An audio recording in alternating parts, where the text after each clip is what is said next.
Could you get out of the frame? Okay, we're just gonna start. Are you gonna walk in with your beverage?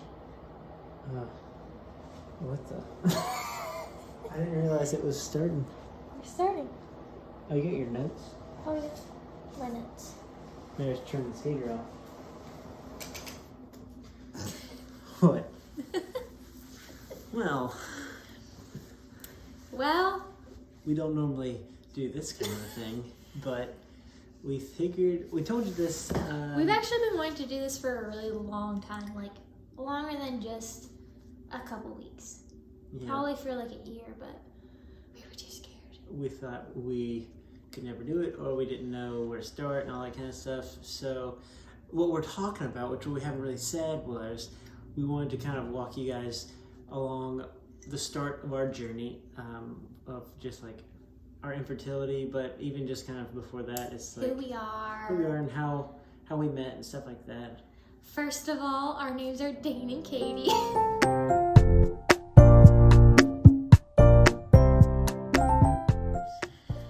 Okay, so let's rewind and go back 5 years. Okay. Or should we go back 6? We have notes just in case, just keep us on track. The 6 years is not on here though, so that's gonna be improv. I was gonna talk about how we met. Yeah. Okay, so let's see. We met 6 years ago, and then after we were married, after we knew each other for a couple months, we decided to get married. So we started dating in August of 2015. 2015. August 13th, 2015 is when we started dating. Yes. When your dad gave me the blessing. Yes, the blessing. Dane's actually from America, and I'm from Canada. So there was like some tribulations we had to go through, I guess, to get Dane here to Canada. Yeah, a lot of headaches and Thankfully, we had our parents to help us because we wouldn't have been able to get him here without their valuable expertise. You gotta love parents. Your parents are great. Your parents are great. Your parents are great. Anyways, we're very blessed. So we got married, and ours is kind of like the classic story of like, you get married, you go on birth control for a year because you're like, oh, we don't want to, You know, it only takes one time. It only takes one time. And then you got 12 kids. Scary. Yeah. Okay. So we were super, like, cautious in the first year because... after we got married, not like before we got married. We didn't have sex with her before we were married.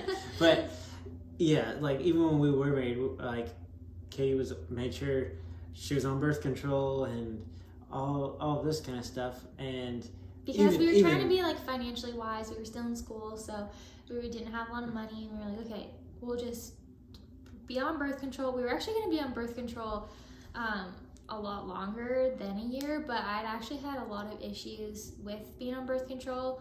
I mean, there's a lot that a lot of people get sick and stuff, and that was me. So we just decided to get off, and then we were like, okay, well, we're done. We're finishing school now.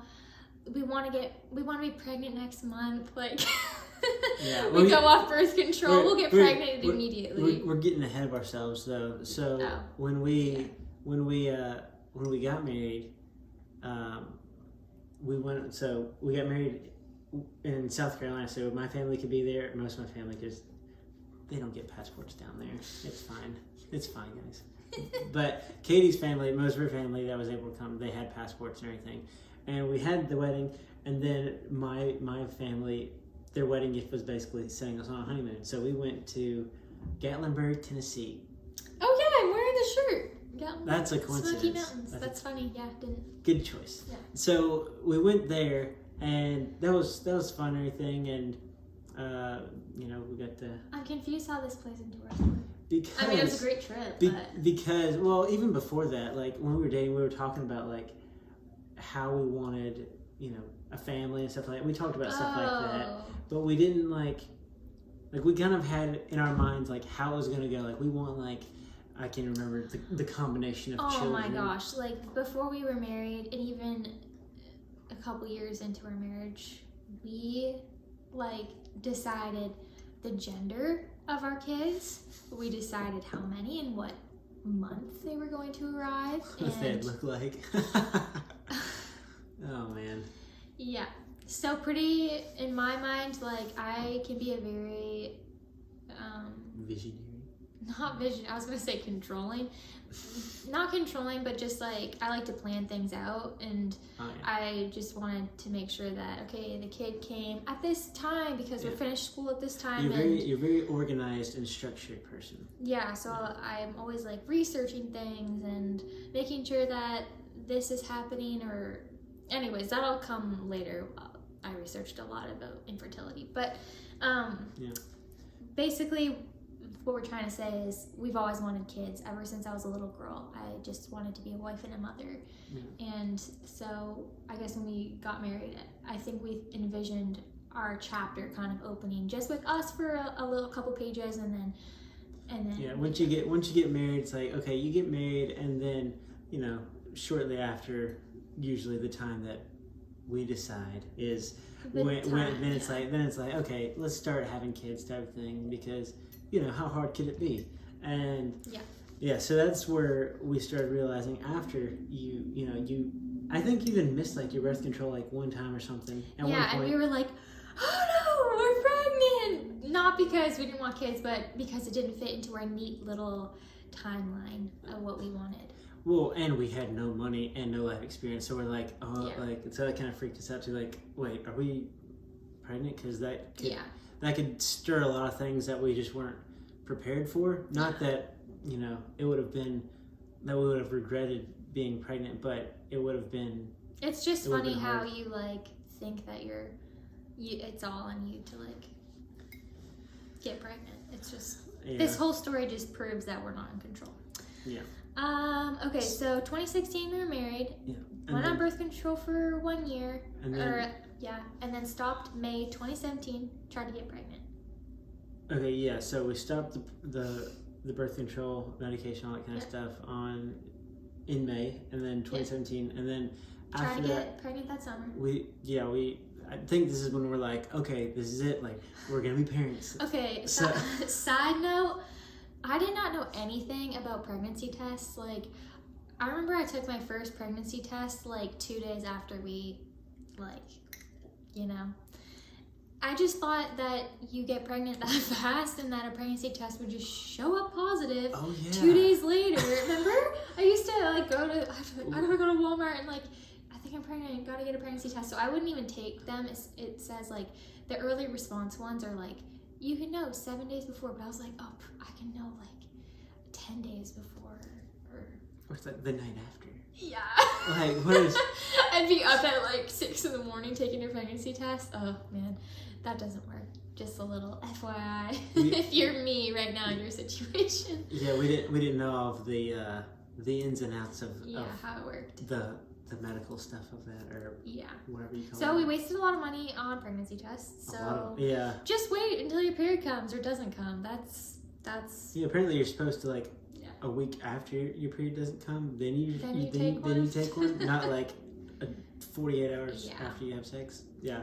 So that's something that you learn if you're not taught that, I guess. What did you want to say? I feel like you wanted to say something. I probably did. But okay, wait. So after that, we got off of the birth control. We started trying to have kids, and then. Can I say something? Yeah. I kind of feel like too at this point, because we were so young. We got married when we were 21 and 22. Not having kids during those ages was considered normal. No one asked us. Actually, I think people probably may have thought it was a little bit foolish if we got pregnant. They wouldn't actually say that, but you're really young and you don't have a career or money or a place to live. So at that point, it wasn't it was as hard for us not getting pregnant. It really was, but it wasn't oh, it's the right time. In our minds, it was this is still kind of not shady time, but it just didn't feel like it was green light, because we didn't have. It wasn't the most ideal, time in our life. And like some of our friends were getting pregnant, but some of our friends weren't even married yet. So for us, it didn't feel like we were being left behind at this point. Only a couple of our friends just started to have their first kid or just got married. So at this point, it wasn't considered to be as hard for us. But when we go along the line, it gets a lot harder.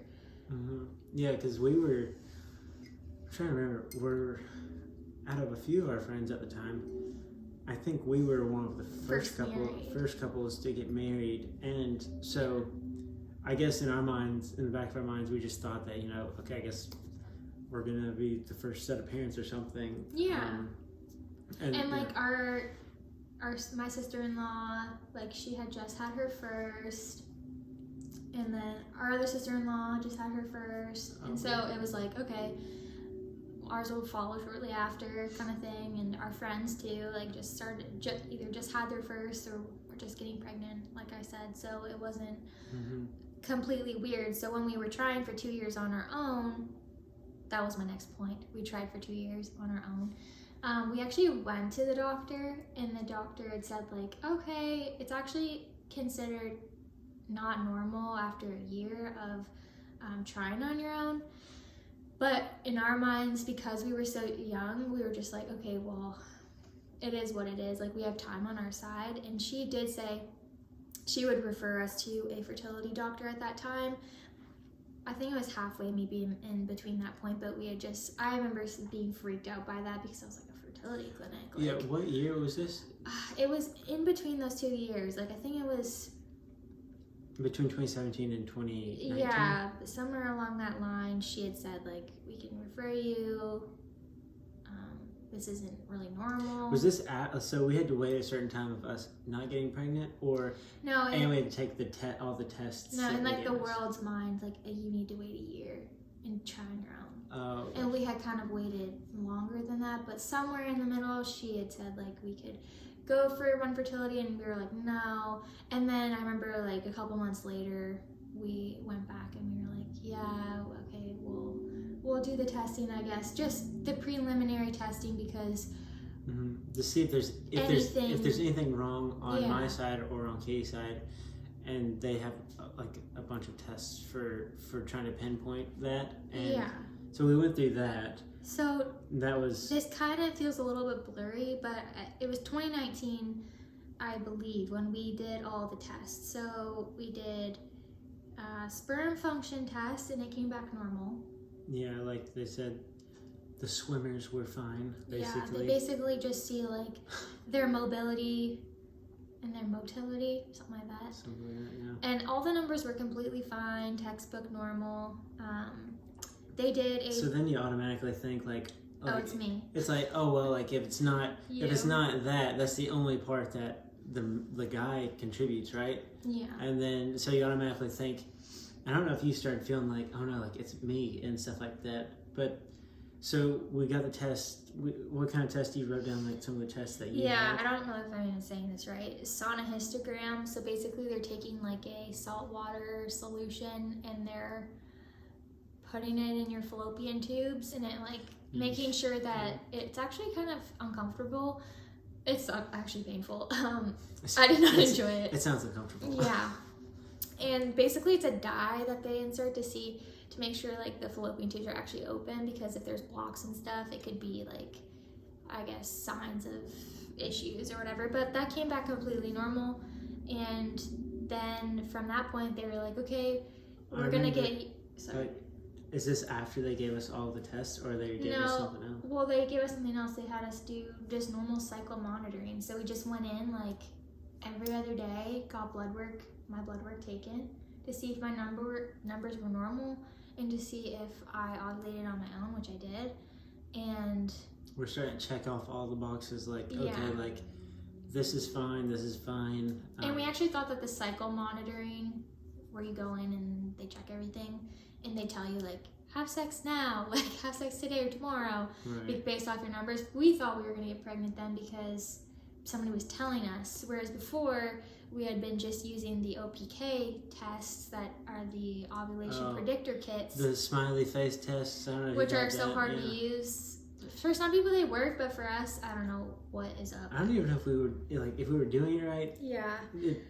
Like I feel like we never actually saw like the peak, like the peak point or something, and So. But according to the fertility clinic, we do, like, I don't have PCOS, which a lot of people do have. I don't have that. They checked all the levels and like my blood levels, and did they check yours? Probably. Everything was normal, basically.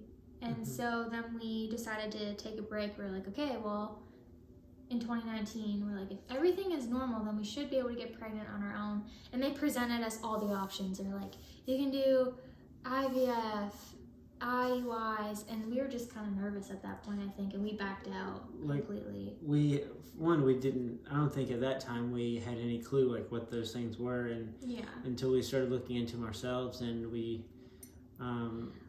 were like all of this kind of sounds kind of like, well, this is, it's a lot all at one time, because they just present you the paper and you sign, and you don't really know what IVF even is. They don't explain it to you. They don't explain what an IUI is. Yeah, the doctor's using terms, and I guess just expecting that you kind of know somewhat about what they are, and we're just like a deer caught in the headlights. Yeah. So we took home our little red folder, and we looked into everything, and we came to some what's that word called? Like moral stance on certain things. Yeah, once we started learning about what certain things were, what everything was like with IVF and IUIs.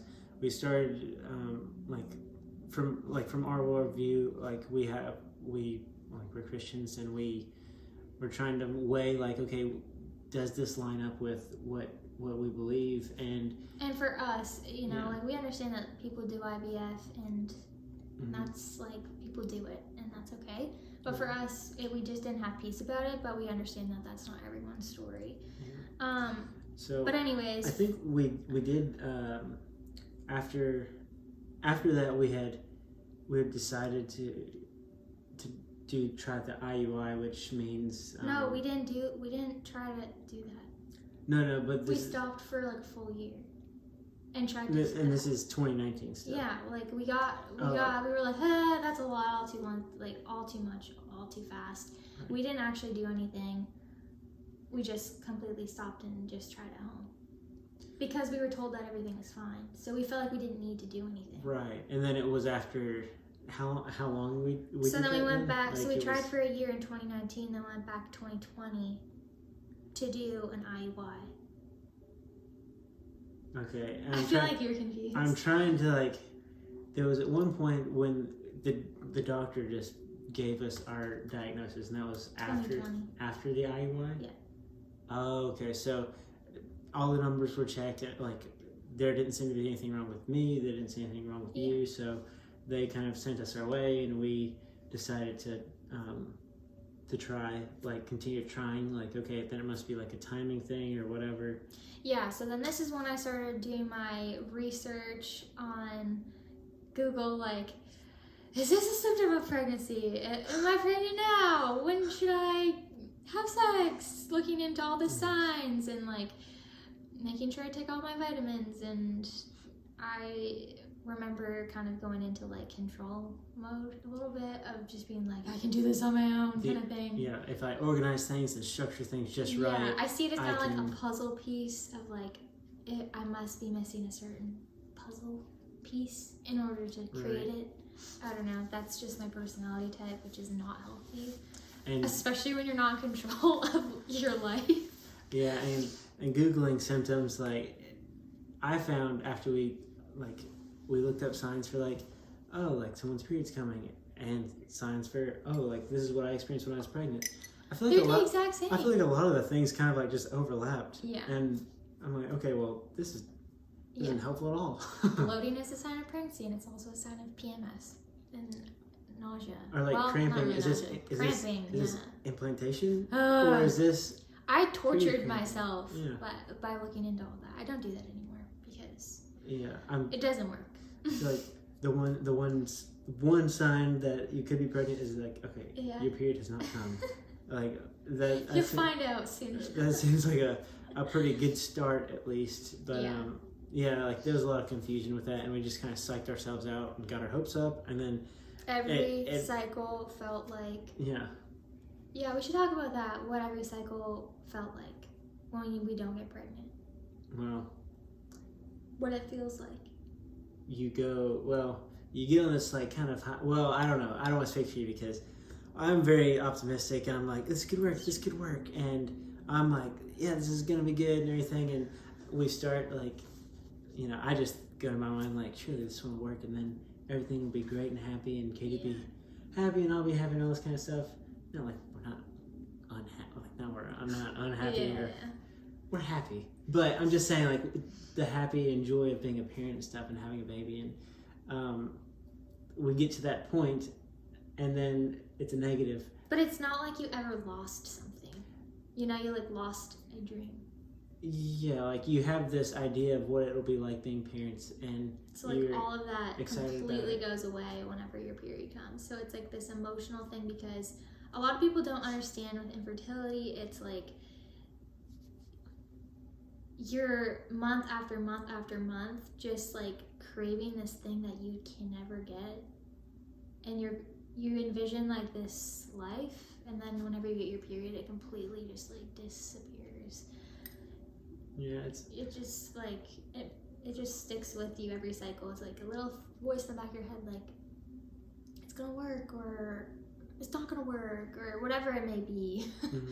It's just a lot of voices. Yeah, and when the more excited you are about it, and the more sure you are because of the symptoms you look up and all this kind of stuff. Yeah.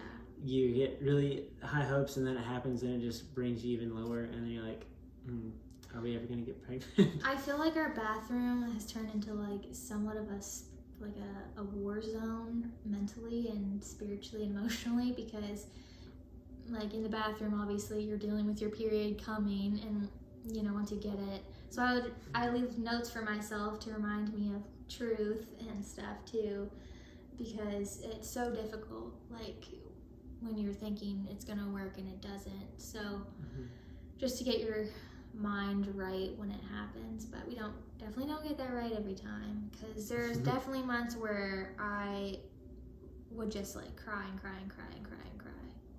There's still times like that when we just did all that IUI stuff and it didn't work, so. Yeah. So where did we leave off then? This is 2019, we had all the tests done, and we did it for a year on our own, until 2020, and then. Summer 2020, we decided we were gonna be a big boy and a big girl and go and do an IUI, and we 100% thought we were gonna get pregnant right away. I remember we talked to your parents on the phone, and you were like talking to your dad, and you're like, I was like, Dad, what if this actually works and we get pregnant? Then what? It's like you've been wanting for so long the one thing, and you can it's almost there, and you're scared of it. Yeah, it's like because we've never tried this before, we assumed it was like, oh, this is the silver bullet. It's an automatic, and then once we do that, like, oh wow, this is real. Your dad's like, go for it. Trust the Lord, go for it. Like, what do we do? And then, so like, we finally decide to do it, and we, get the, what's all maybe it'd be good just to talk about first what an IUI is. If you're watching this and you're like, huh? What are they even talking about? IUI. Okay, so an IUI is called an intrauterine insemination. So basically they're taking Dane's part and they're putting it up my uterus, giving it like it's kind of boost. It's kind of like a turkey baster. Kind of like a turkey baster, and it's being pushed in a long sequence. And basically, like what? It's a head start. Yeah. It's like naturally like having sex, but it's just giving it a bit of a boost. Yeah. Yeah. So that sounds really weird. Yeah. But it's helped a lot of people. But it's not obviously a for sure way. It's not a for sure way because here's the thing. So Katie, this is the part that Katie likes, and I like too. The control part. They can control the timing of when we do it. They can't control the number of swimmers, but the bigger number. When he says number of swimmers, he means sperm. I mean, by the way, sperm. They're swimmers. Doing the backstroke.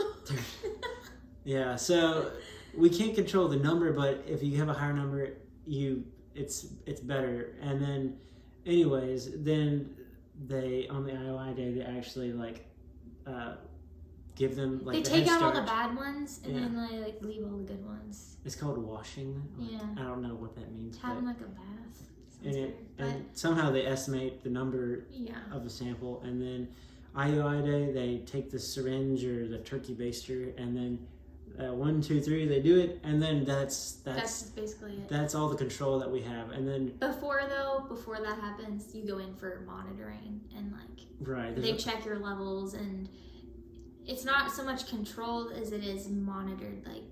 But they can control kind of when you ovulate because they give you some people a drug, and they give us a drug to like be like, okay, you're gonna ovulate now, and then they do it. So yeah, they have like, and we've showed you in some of the videos already. Like there's a trigger shot which triggers ovulation to happen after they've, done ultrasounds to measure Kay's egg quality and make sure that they're healthy, and then. Yep. That's when they do the IUI, like within like 48 hours, and then after that, it's just a matter of like, nature taking its course, basically, like all the swimmers. Which is actually a lot that has to happen. Yeah, it's very complicated. Yeah, like okay, wow. I was gonna say too that this IUI that we did summer 2020, so last year, was unmedicated, so there was no medication no medications that were involved. But we got pregnant. And yeah, that was really exciting. That was one of the happiest moments of our lives, probably. It was like it was. We had gone through I don't know how many dozens of pregnancy tests that were negatives in the bathroom. And we finally got a little line. And it was really faint. It wasn't until they told us via the blood work, because blood work it's the most accurate. Yeah. And then so they called us and they were basically like, well, remember you didn't even think that you were pregnant. She was already sad. Yeah. And I'm like, me being Mr. Optimism or wanting to make my wife happy or something, I'm like, we don't know, like, and I'm like, I will not believe that we're not until I see the blood work. Like, so they called us and they said it came back positive, but it was a low positive. So in our minds, we're like, we're pregnant. Like, let's plan this baby's future. Let's buy everything. Okay, but it was we should have though realized that it was a low positive, which is not a good thing. Well, yeah, you're just so excited. The doctors have like a way, like a numbering system. Numbering system basically, and they say it needs to be a certain number for them to feel good about it.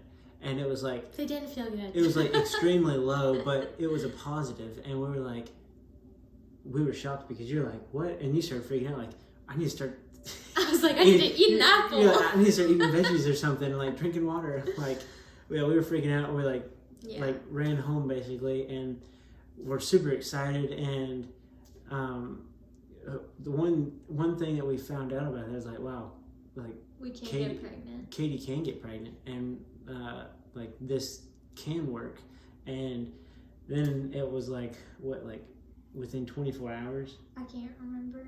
But well, we went back and they measured the HCG level, GC. I don't know.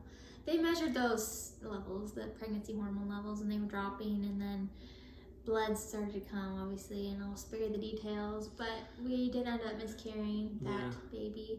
It went from one of the highest highs that we've ever had to like one of the lowest lows, and that was like just depressing. Yeah, it was sad. And then after that, we were excited though that we were able to get pregnant, and we decided to do another IUI after that. Yeah, we tried one more. We're like, okay, we know we can do it, and I guess we're more hopeful this time because the very first one that we ever tried came back as a positive, even if it was low. Yeah. And we had our hopes up, and we had some family stuff that had happened, so then we just decided to take a break and be with our family. The second IUI didn't work, and then we got news about some pretty bad family medical stuff, and then after that it was just like well, we're definitely not going to try right now because the stress of everything is, there's probably no way that. That's another thing too, is that people don't take it. understand like how difficult and mentally draining. I'm not trying to make this like infertility is so hard, but it is hard. I mean, it's like physically invasive. You're getting your blood taken all the time. And you're getting internal ultrasounds and like stuff ultrasounds done down there. It's like physically just not pleasant. And then the emotional side of it, the financial side of it is just a lot for people, and you also feel kind of lonely. Like you don't hear every day about someone who's talking about like infertility or like the fact that they can't get pregnant or they've been trying for so long, and it's like something that either it's not normal, either people don't want to talk about it or people don't realize it's a thing, and then those who are going through it, it's like wow, I don't really have anybody to talk to about this.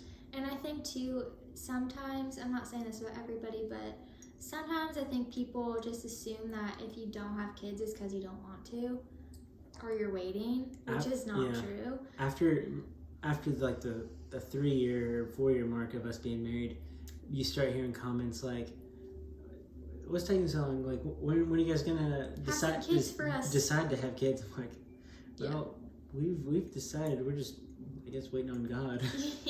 But so it's like. And then it's hard too. It's not. I mean, we love all of our friends and they're so supportive. Mm-hmm. I will say though, it's just hard when people they're getting pregnant and you're still in this waiting phase, and you're waiting and you're seeing them and they're so happy, which I mean, we're so happy for our friends. Mm-hmm. It's just hard for us because we're like, that's what we crave so much, and you feel almost this like sense of you're falling behind, but no one's putting that pressure on you. But it definitely makes it hard, I think, for I forgot what I was gonna say, but it's just hard. Like, there's nothing easy about it. Yeah, I thought about this the other day. We have a picture of my side of the family with when Katie and I, last time we were in South Carolina with them, we all got a picture taken, and I've got 2 brothers who are married, and at the time I think they each had one kid, one baby, and there's this row of us just standing all side by side, and Katie and I are on the end, and we're like have our arms around each other and stuff, and like that picture's in our house, so I see that like pretty much every day, and I'm really happy for them, and it's like even back then we're like, man, it must be great to be parents and stuff, and then today like both my brothers each have like 3 kids, so it's like I definitely feel like I'm falling behind. Not well, like even you want your kids to be able to have their cousins close in age, so it's just and I'm happy for them, and I'm glad that they get to experience parenthood.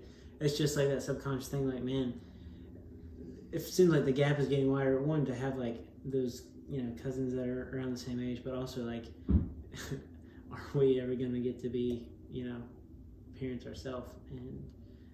And that's hard. And we have a lot of friends that we got married before and everything, like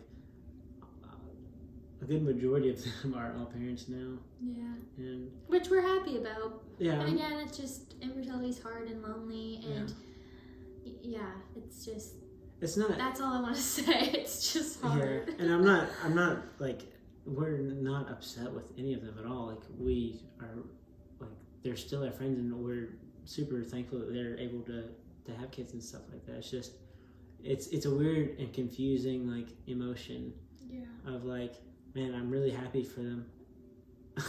I wish that I was right there with them though, Mm-hmm. And but it's weird to feel 2 completely opposite emotions at one time, like complete grief but joy at the same time for them. It's just like so it can be confusing and somewhat lonely in that sense. But so we paused after the second IUI, And then after that, we still, I mean, like, we weren't on birth control or anything. Like, we were just trying on our own. Is that when we got the diagnosis from the doctor? What? Yeah, so he told us after, like, in August, the doctor had a phone call with us and just said, your official diagnosis is... Oh, yeah. So, basically, we didn't know a lot of terms when we were going into this. We didn't know what IVF was, IUIs. We knew at this point, though. At that point, I was just like, there's a lot of new terms you get thrown around there. And then at this point in the game, the doctor said, I'm going to tell you exactly what I think is going on. I'm like, exactly. Excellent. I know. I like started recording the conversation. I'm like, he's going to tell us exactly what's going on. I don't know if we were supposed to do that or allowed to do that. But anyways. We did. We were like, okay, we're finally going to get the answers. Like, and then his response was, I think you guys have idiopathic infertility. Idiopathic infertility. And we're like, okay, so great. So we know what this is. After we get off the phone, we're going to look it up. We're going to look it up. We're going to do some research. We look it up. The first thing we see is unexplained infertility. So basically, he told us he knows exactly what's wrong. It's unexplained. It's unexplained. And I'm like, you're kidding me. Yeah. After all these How much tests? do we pay for this conversation? And then, so, yeah, I'm like, that was like, okay, well, great. Now we know what we're dealing with. They don't know. So that was annoying and frustrating. Like, okay, what are we doing? That's another thing, too, that I want to say about infertility is that it's not like when you're going through it that you want something to be wrong, but you almost kind of want something to be wrong because then you can fix it. Then you know what it is, and you're like, okay, so now let's try and figure this out. Try to figure it out. But when you don't know what it is, then it's like you're shot in the dark. Yeah, like shooting in the dark. Yeah, it could just be a bunch of little small things. It could be a timing thing. It could be, whatever it may be. You don't know, and so that's what's hard about it. It's like I wanted a diagnosis so badly because I wanted to know, like, okay, I take this drug and I'm gonna get better, or I take this and we're gonna be able to get pregnant. But it was like, good luck. The next thing he said too is, yeah, we want you guys to do IVF, which we've already mentioned that we didn't want to do. So we just kind of felt like, okay, we're at a ccrossroads now, or maybe not even a crossroads, just like a dead end. Yeah, and the only thing, like, we don't think that IVF is necessarily wrong. The thing that was preventing us from going that route is we don't want to fertilize 20 eggs and only use one or two of them, but they didn't seem like they were willing to only fertilize 2 or 3 eggs. We would be able to take care of that many kids, but we don't want to potentially create 20 kids and then not be able to actually have them born and stuff. And so that was what prevented us from stopping. Just the what ifs of what if we can't eventually or we created all of them and then we die and then they're just left here. Yeah, so all these unknowns and no, what do we do? And so that's that's a choice that we made, and so that kind of made us take a break. And then summer 2021, which is this past summer, we started in August or July. We started another IUI, and the reason was because we have a friend who his father is a fertility doctor, and he actually had said to us we should go down this route again. I mean, he recommended it, and he recommended if you haven't tried medicated, try to do at least three Medicaid cycles back to back. It could that's normally the way they start you out is 3 unmedicated IUIs back to back, and then if you still want to try them, 3 medicated, and then after that, you can do more if you want to, but I think they basically say this is probably not the best thing for you if it didn't work after you may not be the best eligible person for this treatment if it's not working. And it all has to do with your numbers and your age and all that stuff. But he had just said we should try the unmedicated because we the medicated or medicated because we never have, and so our doctor unfortunately didn't want us to do medicated right away. He had said he had his reasons for it, and so we did. He did. 2? He asked us to do 2 more unmedicated. Was it 2? Yeah, it was 2, and then the third one he he would put us on a very low dose of medicated. So we did the first 2. They didn't work. They didn't work, came back negative, and then at that point we're just like, okay, we're kind of used to this. Okay, it's probably gonna be negative. Can we start medicated? Our eyes were fixed on, let's get to medicated, because we're like, it doesn't seem to be working. Yeah. And then the thing is that these things take so long because it's not just like, oh, we're gonna do 3 or whatever. This is like, you only do 1 per month because you're waiting for your period. Because it's all based around that. So it's not like, it's a waiting game, which I absolutely hate. I'm learning to be more patient through this, obviously. But it's like, okay, you can't just do 3 in, a couple days. Like, you have to wait. If it doesn't work, then you have to wait for your period to come. Then you have to wait for the whole thing all over again. Yeah, So it's crazy. I think you told me this. The maximum amount of times that you can try to get pregnant in a year is 12. Yeah. Like, you only get, because you can get one chance each month. It doesn't sound like a lot of chances in a year. Yeah, because you only ovulate once a month. So it's just hard when it doesn't work because you're like, oh, okay, now I have to, and now it's not, now we're not pregnant. It's, we have to wait again now too.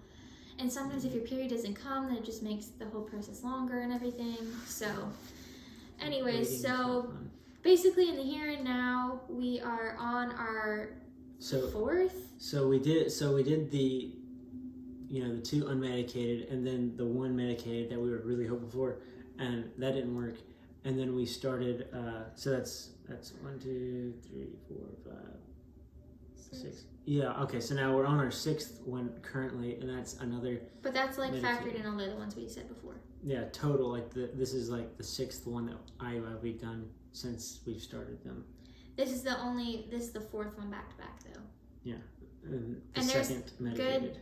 There's like benefits with doing it back to back because your body's like used to it and it, does its thing. So they recommend like doing it back to back because it ups your chances. Obviously, like if you're to flip a coin and lands on heads, it's gonna land. What am I trying to say? Like the chances. Wow, that was really bad. I think the analogy kind of breaks down. But you know what I mean? Like you're obviously gonna get.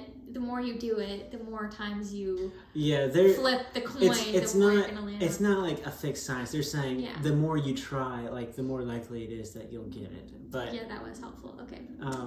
It sounded better in my head. The first time I've been helpful in a long time. Yeah. So today, like we're in the 6th cycle.